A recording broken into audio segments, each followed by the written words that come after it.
Jana and I are going to be doing this presentation, so I will have Jana introduce herself first, and then I will introduce myself. Hi, Jana.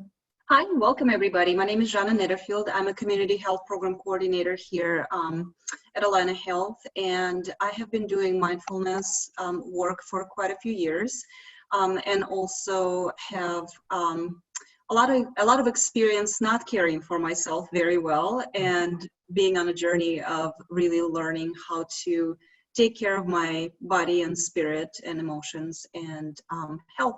So welcome everyone. Hopefully this session will be a good practice as well as a good reminder maybe for some of you. Thank you, Jana.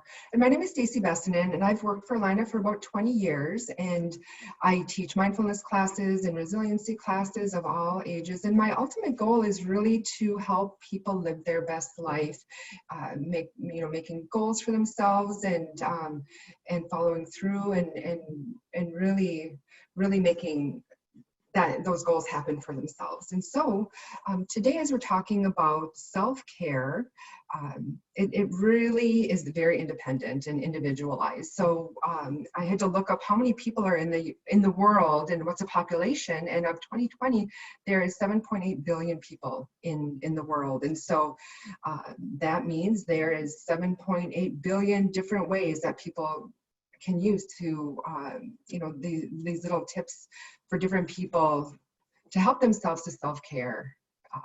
And so as we go through this, I'm going to go through a few, let me see if I can advance my screen here, some learning objectives. And so we're going to just define self-care and identify some self-care habits. And then we're going to just recognize some physical and emotional signs of stress and how to really cope with those. And as Jana will actually be going through some stress and some of those signs, and then I'll be relating back how you can really cope with them in a different way. And then we'll be practicing some mindfulness-based stress reduction activities to help you increase your resiliency. And then identify at least 3 self-care strategies to implement.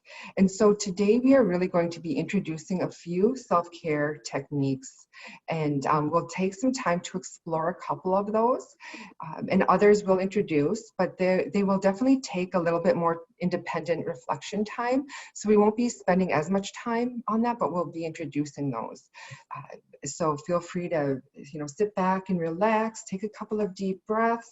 Maybe if you can put your feet flat on the ground, fill your belly with a lot of oxygen, breathe in through your nose and out through your mouth. And if you're sitting down, just feel the chair beneath you supporting you. That breath is so very important, and that's the beginning strategy of self-care. So what is self-care? It's a noun, and it really is the practice of taking action to preserve or improve one's own health. And so the biggest takeaway with this definition is the action part. So sometimes you might feel like, oh, I'm stressed out, or I'm just doing what I need to do. My self-care doesn't matter, or it'll just take care of itself. But actually, there's an action that you need to take in order to really improve your own health and to preserve your health. So the second definition is the practice of taking an active role in protecting one's own well-being and happiness, especially in particular during periods of stress. So there's that active role again. And so hopefully today you'll get some good tips and tools on how to do that. And so when it relates to self-care, oftentimes we hear, well, I don't have time for self-care. I'm taking care of everyone else and everyone else's needs. But we know that self-care is not selfish. You take care of everybody else and everyone else's needs because you know they need it, and you want to be there for others, and you do what you need to do. But we know that, taking a little bit of time for yourself is not selfish. You really can't serve from an empty vessel. So although you are taking care of others and everything around you, oftentimes that does take away from yourself, and some things suffer. And it's hard to serve from an empty vessel. So we want to make sure that we really hone down that point that self-care is not selfish. we know that self-care helps others. We can improve our relationships, and we can really be able to help others even more. So this is a great example of the pre-flight announcements on airplanes. They talk about the importance of putting your mask on first, your oxygen mask. And why do they do that? So really the question is, what happens if you don't? If you don't put your oxygen mask on first, you will pass out and not be able to help anyone else. But what happens when you do? So when you do, the first thing you do, you put your mask on yourself, then you're able to help out everyone else around you, even maybe the whole plane, everyone in the plane. So just, you know, take that analogy and that prime example of just that couple seconds of self-care, how powerful that is, where you take care of yourself and then you're able to take care of everyone else. So very important. And why is it important? So oftentimes, you know, I'll get the question, I don't have time, I don't want to do it, I don't know how to do it, I feel it's selfish, but why? I mean, that's a big question. So it really improves our ability to function effectively in the world. We have so many challenges throughout our day. Our daily life is so busy, but if we can do some self-care, we can tackle those multiple challenges with a sense of energy, vitality, and confidence in getting through our day, because we know that we're taken care of, so then we can take care of the things around us and those challenges. We know that self-care improves our physical health. Oftentimes, if we take the time to go for a walk or do what we need to do physically, it helps. It improves our mental health as well. Every single time you do one thing around self-care, you're improving how your brain functions and the chemistry of our brain. Every time you take a deep breath, you're improving your mental health. It improves your spiritual health as well, and also you know, living your best life, so your lifestyle health. Oftentimes you'll make better choices for yourself when you do a little bit of self-care. It's easier to make those healthier lifestyle choices. But as the definition talks about, that active engagement, it takes some inertia to get started. And so we know that without self-care, relationships can suffer. So if we're not taking care of ourselves, it's really hard to take care of others and really put yourself out there and be able to relate to others. So relationships can really suffer. Self-care can make you more effective and energetic in everything that you do. And isn't that what we all want? To be able to tackle our life experiences and our challenges with energy and be as effective as we can. And then self-care also improves and produces positive feelings, improves our confidence and our self-esteem, because we are worthy. And you know, there's 7.8 billion people in the world, so each one of us are worthy of living our best life and having the confidence to do what we need to do, and that self-esteem to be able to take care of ourselves and be there for others. So one of the biggest questions I always get is what do I need to do? What does it mean to practice self-care? And you can see the word right there, practice. It takes time. It takes time to figure out what works for you and what doesn't. And you know, one of the biggest ones that, you know, sometimes I'll get a question like, like what does that even mean, is that first one, make a date with yourself. So when you make a date with others, what do? You oftentimes will, you know, set a time, set a day, maybe make reservations, maybe, you know, you make the plans. So that's the same thing with you. If you want to do something to really have some self-care time, maybe it's with others, maybe it's by yourself, set a date, make a date, put it on the calendar. Take those steps. If it's making a reservation, take those steps in order to make that happen. And then there's a whole bunch of different things here. Unplug, actually getting away from screens and social media, TV, unplugging, getting away from there, getting maybe even taking some time in nature, getting that vitamin N. It can be very grounding and very powerful. Maybe taking a quick nap. If you're physically drained, maybe taking a quick nap is all you need. Another one that people are asking me oftentimes, like, what do you mean by eat something you enjoy? Oftentimes we go through life and we're just eating so fast and we don't take the time to really say, you know what, I need some chocolate and I'm going to just enjoy it and savor it and really eat it mindfully. And so we'll actually be having a conversation about that at the end of the month on mindful eating. Another one could be, go for a walk and run. We know that with stress and that cortisol release, that fight or flight, doing something physical can help that cortisol leave your body and help you release it. And so there's just a variety of different things. So the next question is in the chat, how do you practice self-care? What is a powerful practice for you? As it relates to just taking care of yourself. You know that when you do this self-care practice, you're able to tackle life with the vitality and the self-confidence that you need. Go ahead and put that thing in the chat.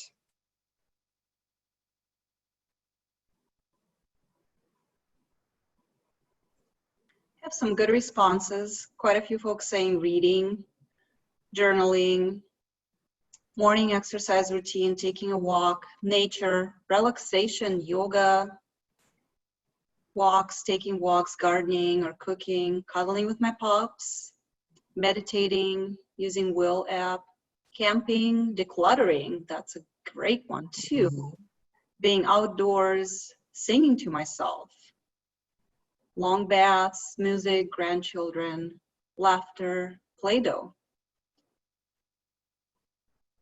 Wow, those are really, really great. Amazing different things. So as you're listening to those or reading the chat function yourself, you could maybe even get some really good ideas to try as it relates to the practice. So if something is not working for you now, that doesn't mean nothing will. So always kind of maybe if some of those chat ideas kind of intrigue you, write them down and try them this week and see how it goes. If none of them work for you, then try a few more until something does. So thank you so much for putting those ideas into the chat, because we're all here to help each other, and that that's definitely what it's all about. And self-care is definitely a path to self-discovery. So we like to put in, what self-care means and what it can do for us, but it oftentimes starts with self-compassion. And self-compassion is something that can be really hard to do. So I am actually going to walk you through this in a few moments, but there's a great saying down here. So when we suffer, when we care for ourselves as we would someone we truly love, self-compassion includes self-kindness, a sense of common humanity, and mindfulness. So oftentimes I hear people say it's hard for me to be kind to myself. And that takes time as well. And then a sense of common humanity. You're not alone. There's 7.8 billion people in the world, and you're a human being. So we're in this together, and we're human. So that's a very important point, to know that you're not alone. And mindfulness, to be in the moment at the time that you need that self-compassion and self-kindness and self-care. So Jean is going to talk about the physical response to stress, and then I'll lead you in a self-compassion practice. So it's interesting that Stacey is talking about the journey to the path to self-compassion and journey to self-care. It really is not something, it's an evolution. It's really not something that happens for a lot of us. So I'm sure if I was in front of a live audience and if I would ask you guys, so how many of you have heard self-compassion and self-care talk? Probably majority of you would raise your hand, right? How many of us have heard it from the TV screens and even at work and different groups that we're part of? Hey, you got to take care of yourself. You got to take care of yourself. So we hear it all the time. It's constant and it's present, yet why don't we do it, right? So some of you folks on the phone are probably in part of this webinar, you probably are like, yep, I do self-care work, and this is important to me. It's part of my life. It's part of my practice on a daily basis, which is wonderful. And I remember the beginning of my journey to self-care, which maybe some of you can relate to, is I was a big proponent of this is for other people. This is not for me. Like, what do you mean self-care? I'm dog walk, hammocking, you know, all these great things. They're for other people who have time for this. I got no time for self-care. I have 12-hour shifts that I work. This is not something that I can do. And I don't have any consistency. I've tried many times as I progressed with my journey and the path on, to self-care, and it just never worked. I felt like I do it for a day or two, or maybe for a week, and then I fall off the wagon, and it's back to kind of this hamster wheel where I just work, or take care of everybody else, and I completely neglect myself, until I found myself in a place where I completely ran out of gas. So just like Stacy was talking about, you cannot work from an empty vessel. I found that my stress response was just ridiculous. My body physically started to fall apart and suffer. And I don't know if any of you have ever experienced that, when your stress is at such high level that you're trying really hard to manage it, but without the self-care practices, no matter how hard you try, no matter what you do to eliminate your stressors, nothing works. And your cortisol levels just increase, and you constantly have this ongoing anxiety, or your heart is constantly beating so fast you can't do anything about it, like you had probably 2 or 3 gallons of coffee and you constantly feel that way. This is what my body felt physically when I couldn't take care of myself, when I couldn't spend time with me, when I couldn't find the calming place for myself in this world. So if you can relate to that, this is definitely the right place for you. And for those folks who are joining us, because this is a reiteration of what you already do, this is an awesome reminder of what you're doing is definitely going to affect your physical body, your emotional being, spiritual being, as well as your mind. So this connection between mind and body is really, really important to remember. So when we talk about self-care, we don't necessarily talk about feel-good stuff. You know, this is something, oh, it's just, you know, the thing we do for ourselves, this relaxation practices. This is how you prevent your body from going into complete breakdown mode. So when I found myself on the very, very bottom of being completely stressed out, burnt out, my body physically was just not doing well. You can see all the stress response signs there on your left. Digestion slows down. In other words, some people put on quite a bit of weight when they're stressed and don't take care of themselves. And I started, you know, at that point where my body just wasn't functioning well, I started questioning, like, what am I doing wrong? I try to eat right. I kind of maybe exercise here and there. You know, I take care of my family. I have 3 kids. I have a full-time job. But what am I missing? Like, I'm missing something. And this is how I started really looking deep down into how is mind connected to your body? What is missing from my daily practice as far as not being able to take care of who I am? And I found that my relaxation response was non-existent. So what you see on your right is what managing your stress and being able to use some of the mindfulness tools will do to your body. It is proven by a ton of research, which you have access to, and we can certainly provide you with as well. But what it does for you, practicing those mindfulness tools that we talk about, including self-care, it does bring your body to a state of normalcy, or it starts bringing your body to the state of normalcy, which is wonderful. And normalcy is different for different people, but for me personally, what did happen is when I started taking time for myself, and I will describe in just a minute kind of what I was doing and how I gotten into being consistent with my practices. My digestion resumed and became normal.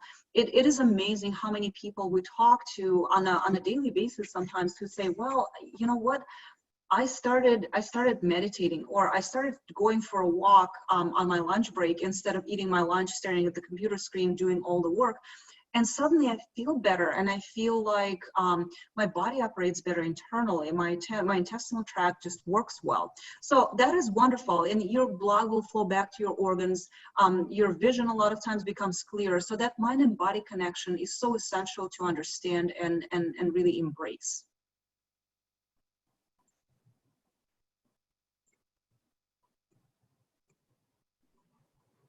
So some of the things I already mentioned, you guys probably are aware of how stress affects your body physically, but if you're not, some of these things might be new to you. Trouble breathing, headache, chest pains, upset stomach, trouble concentrating. We see a change in sleep habits quite a bit. So when you're stressed out and when you cannot bring your body to a state of calm, you either sleep a lot or you don't sleep enough at all. Changes in appetite, again, we see it all the time. Sometimes we kind of joke about it, right? Well, you know, I stress eat, so I ate this entire chocolate cake.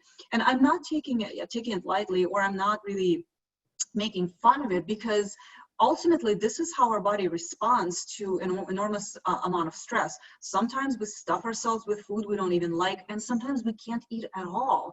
So some of us lose appetite altogether. One of the things we see with our teens quite a bit, especially teen athletes, and my daughter is one of them, is unexplained muscle pain.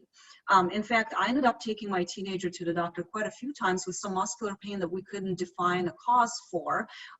She's very conditioned and played sports, and yet she would get just those unexplained pains and aches until we talked to the doctor, who started asking some interesting questions. When is your next championship? When is your next volleyball tournament? And interestingly enough, those unexplained muscle pains and aches came right before those very stressful and anxiety-causing events. So we see that a lot in teens, we see that a lot in adults as well. Why stress matters? Why are we even talking about it? Why self-care? Why now? Stress and anxiety lead to feelings of anger. I'm sure a lot of you experience that. Poor sleep and overall decrease in work and academic performance. So we see it all the time. It's not news to anyone, and I know I'm probably preaching to the choir, but I'm going to repeat it again. If you don't take care of yourself, your work performance will suffer. If you don't take care of yourself, you're not going to do as well at school. You just won't.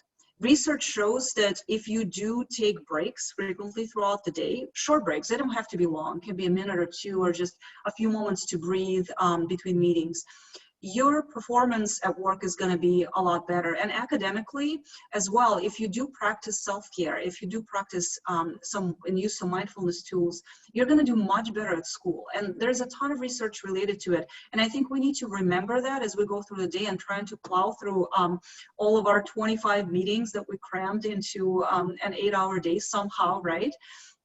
And we're running out of time. We have to remember that there has to be a lunch break somewhere there. You got to eat. And it is not just important because you need food and you're hungry, because it's the way you can take care of your body as well. So stress matters and self-care matters. And Stacy will walk you through a practice. And I just want to talk to some of you guys on this webinar who are thinking, what are you guys talking about? Self-compassion, how is this even relevant? I don't have any point of reference. It is totally, completely, 100% okay. I was a mindfulness non-believer for the longest time, and I will tell you that this was a life-changing experience for me. To be able to explore some of these concepts and really embrace them really changed the way I operate. So stay tuned, and our experiential learning coming next. Yeah, thank you, Jana. So I mean, definitely tying in that that physical response to our mental health and that self-care is so very important. And so, like Jana said, stress does matter, and why does it? But also, we really want to look at our reaction to stress. And our reaction to stress is so very important because stress is never going to go away. It's part of our life.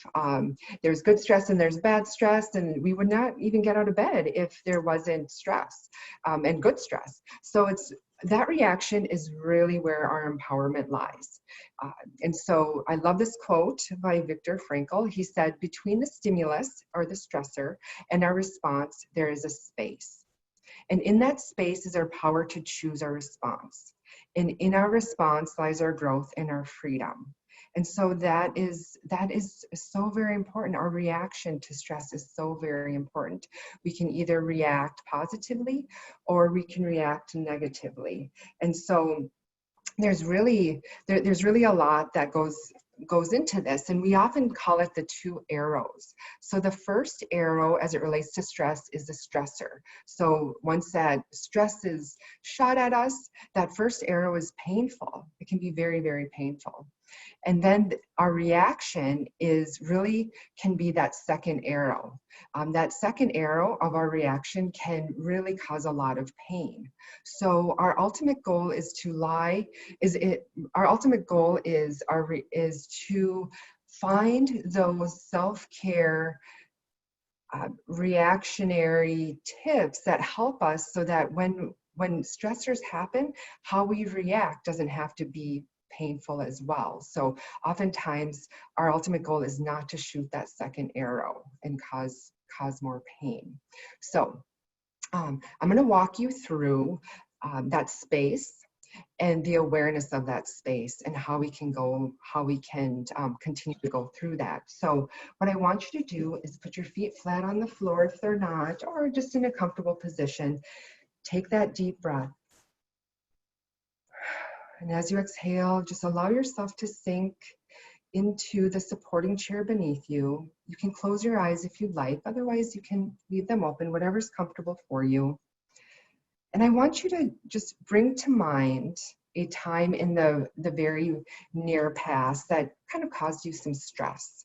Nothing too stressful, just some stress. Or if you're feeling like you're under stress right now, just allow yourself to settle in that, either past stress or current stress. And just notice it. Now, as you have that stressor, what I want you to do is just acknowledge the stress. Just say, oh gosh, I'm stressed. And I am stressed because. So go ahead and give yourself that moment. I am stressed, and I am stressed because. Just that acknowledgement and that awareness is key. Now, second, what I want you to do is feel the feeling that's happening in your body and in your mind. If you're feeling like your shoulders are tight, or if you have a headache, or your stomach hurts, or where you feel it, all those things that Jana just talked about, where are you feeling it in your body? If you feel it in your heart, feel free to put your hand over your heart. If you feel it in your head, go ahead and put your hand over your head. Or if you're feeling sad, or mad or angry, allow yourself to feel what you're feeling physically and emotionally. If you can feel it, then you can heal it. So oftentimes we're told, no, your feelings don't matter, or it's not important, just keep trudging along. They do. We're part of that human condition, and we feel things, and it's important to be able to feel things. So allow yourself to feel what you're feeling physically and emotionally. Now next, if you haven't already, you can definitely put your hands over where you're feeling in your body if you are feeling it. If you're feeling an emotion but not feeling it in your body, feel free to put your hand over your heart. And the next step would be, if your shoulders are tight, you can say, ouch, this hurts. Or if you're feeling mad or sad, your hand over your heart and say, ouch, this hurts. That's the next step. Really some good self-care to say what you're feeling and to acknowledge it and say, ouch, it hurts, because it does. The third step is to just bring in that common humanity. So now that you're saying, ouch, this hurts, the next step would be, of course, anyone going through this would feel this way, because they would. You are not alone. Out of 7.8 billion people in the world, you are not alone. You are human. It's good to be able to feel what you're feeling and to acknowledge it and to be aware of it. So bringing in that common humanity, so very important. The fourth thing is, after we've done the space and the awareness, the fourth thing is that self-care. So what I need right now is. So you're feeling sad, you're feeling tight muscles or a headache or whatever it is you're feeling. What do you need? Asking yourself, what do I need? This is so very hard. I know it. People ask me, what do you need right now? I don't know what I need, or I feel very emotional because it's hard when somebody asks me, what I need. It's hard for me to voice that. But getting into, okay, what I need right now is to go for a walk, or I need to scream into a pillow, or I need to go take a shower, or I need to talk to someone, or I need to just take a deep breath. When we can relate to we're stressed and why we're stressed and what we're feeling and bringing in that common humanity and then saying what we need in that moment, it's life-changing. It's life-changing. And it's really that first step of helping ourselves out in those stressful moments so we can care for ourselves enough so our reaction doesn't cause more pain and suffering in our life. So go ahead and just take that in. If you can, of course, do your self-care right now because you're on this presentation. You can always jot it down and know that, okay, this is what I'm going to do after this is over, or when I can. Or if it's just a deep breath, go ahead and take that deep breath and exhale fully. If your eyes are closed, you can go ahead and open them and just feel free to take this technique and use it as you need to in the future. We always want to talk about the positive side of stress. Oftentimes you say, oh, stress is so negative and I don't want to be stressed. But we often talk about just welcoming that stress. And by recognize it's a response to something that you really, really care about, right? So so there's a few questions you can ask yourself. What is the positive motivation behind the stressor? Why is this even stressing me out? Oftentimes I hear people say, this person's always so stressed out about this, but this doesn't stress me out. Yeah, and that is true. Oftentimes what stresses you out might not stress somebody else and vice versa. But there is a reason for that because it matters. It matters to you or it matters to the other person. And so kind of figuring out what that motivation, why is it stressing you out?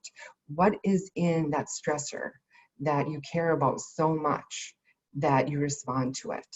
So Kelly McGonigal said, when you embrace stress, you can transform fear into courage, isolation into connection, and suffering into meaning. So that is a really, really powerful quote.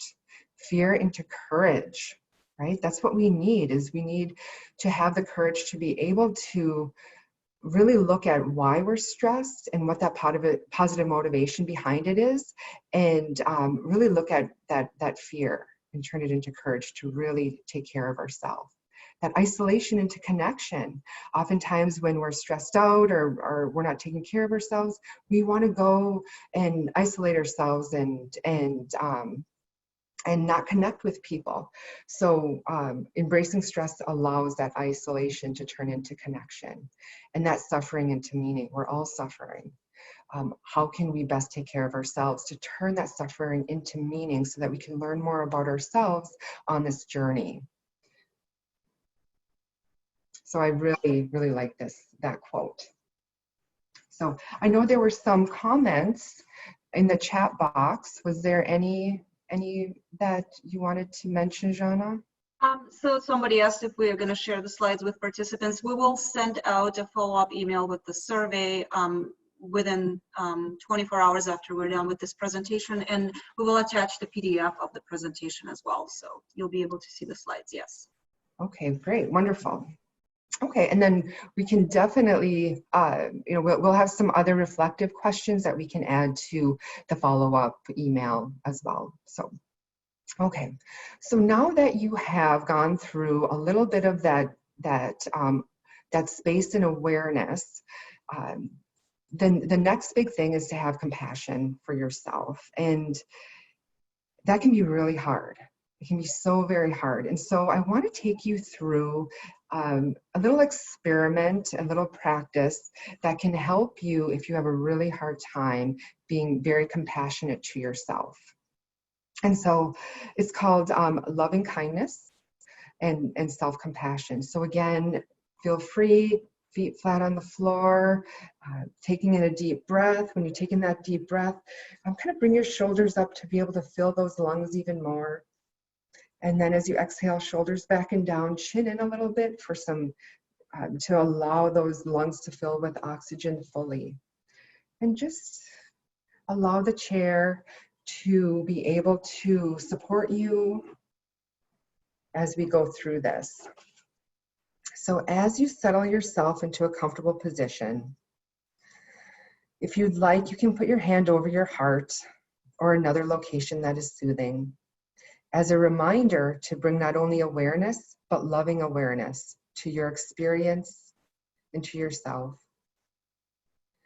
Now, bring to mind a person or other living being who naturally makes you smile.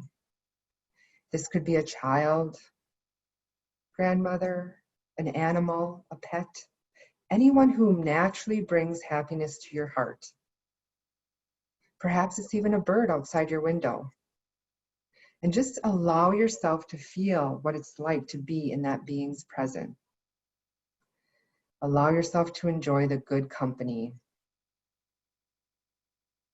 And now recognize how being with this person and how you wish this person to be happy and free from suffering. I'm just like you and every other living being.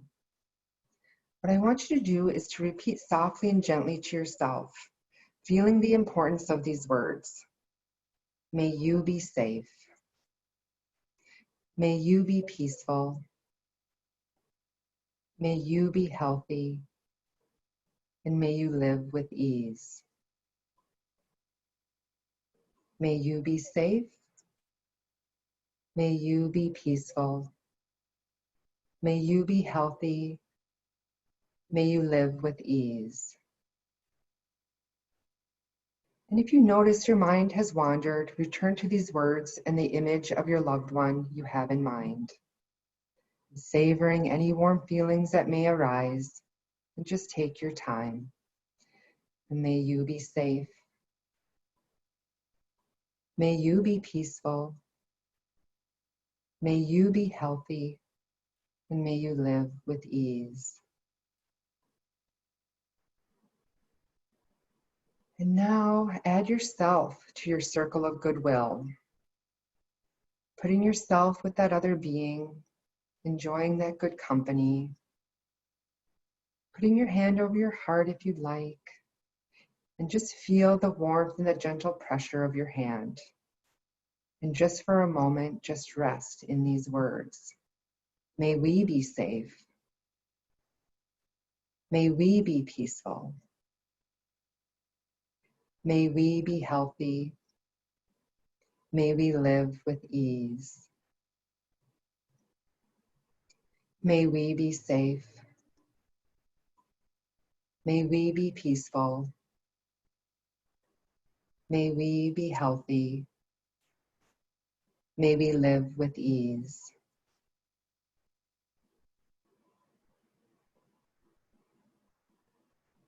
Now, what I want you to do is just let go of the image of the other being and let the full focus of your attention rest directly on yourself. And just visualize your whole body in your mind's eye, your whole body in your mind. Just noticing any stress or uneasiness that may be lingering within you. And then offer yourself these phrases. May I be safe. May I be peaceful. May I be healthy. May I live with ease. May I be safe. May I be peaceful. May I be healthy. May I live with ease. And perhaps there are different words that speak to you more directly than the ones I just used. See if you can offer yourself some words that you might like to hear from others or that you would say to others. May I be safe. May I be peaceful. May I be healthy. May I live with ease. Finally, take a few breaths and just rest quietly in your own body, accepting whatever experience this has been exactly as it is. And we are simply setting an intention to open our hearts and just seeing what happens. Go ahead and take 2 more deep breaths, breathing in, filling your belly and your lungs, exhaling fully. 1 more deep breath in. And as you exhale, wiggling your fingers and your toes, opening your eyes if they're closed, bringing yourself back into the room.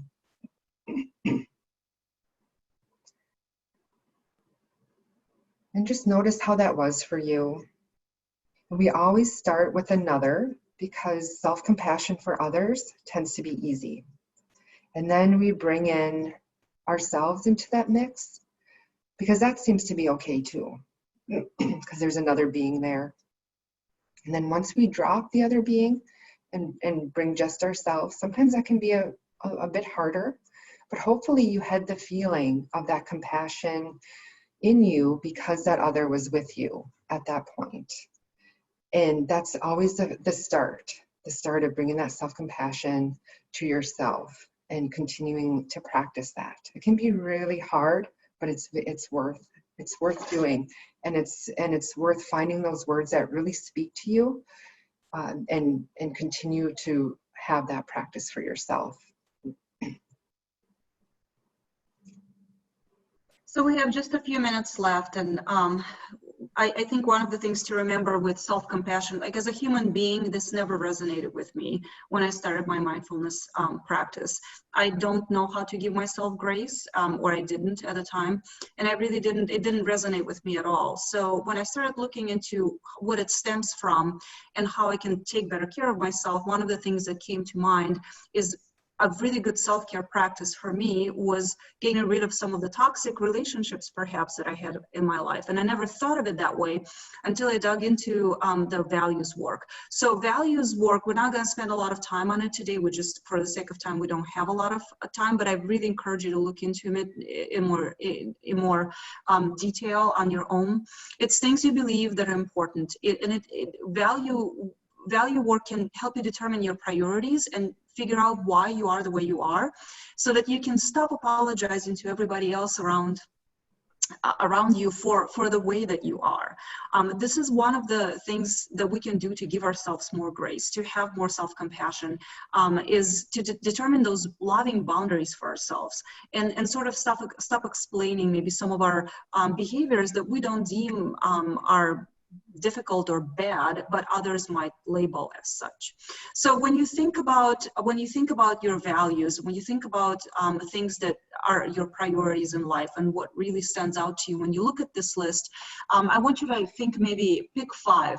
And this list is not all encompassing. There's plenty of others that you can jot down, but it starts with 5 values that you sort of kind of look at and go, yes, that just speaks to me. And you got to be really quick when you think about those single words, preferably. This means a lot to me. This word stands out to me. One of my values is not on this list, and I wanted to really very briefly talk about it. So one of my values is competition. And in the world's eye, this may stand out or be perceived as a negative versus a positive. Well, you're competitive. Competition is important to you. How is that a value?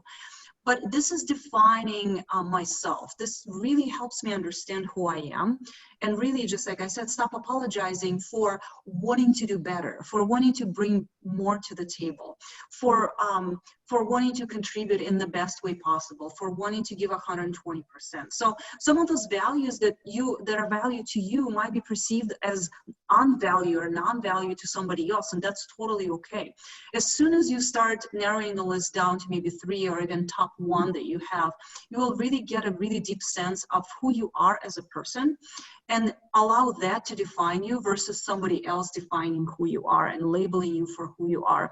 And that is really one of the really important steps in self-compassion work, and it really helps with the self-care concept. So for me, it is very important to understand that as much competitiveness that I have in me and desire to strive, one of the things I can do to embrace that value is to maybe do something physical. Something physical as far as self-care really works really well for me. So I go for a run, so I lift some weights or do something of that nature.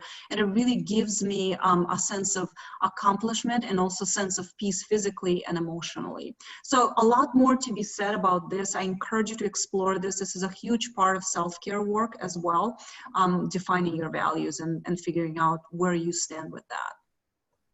Yeah, no, this is one of those exercises that I mentioned at the beginning of the presentation, that it takes a lot of independent reflection time. And so, so it's something that I would recommend doing on your own, and we'll be sending out these questions on what that means, so you can practice on finding your values and going ahead and figuring that out. So as it relates to, practice every day, practice is what it's all about. So, figuring out your values, your breath work, your breath is with you all the time. That's our first indication when we're breathing shallow, that we're stressed. And, bringing that deep breath in, filling your own cup first, like we had mentioned. And of course, that great analogy of putting your oxygen mask on first. So you not only help yourself, but you can help out so many different people around you.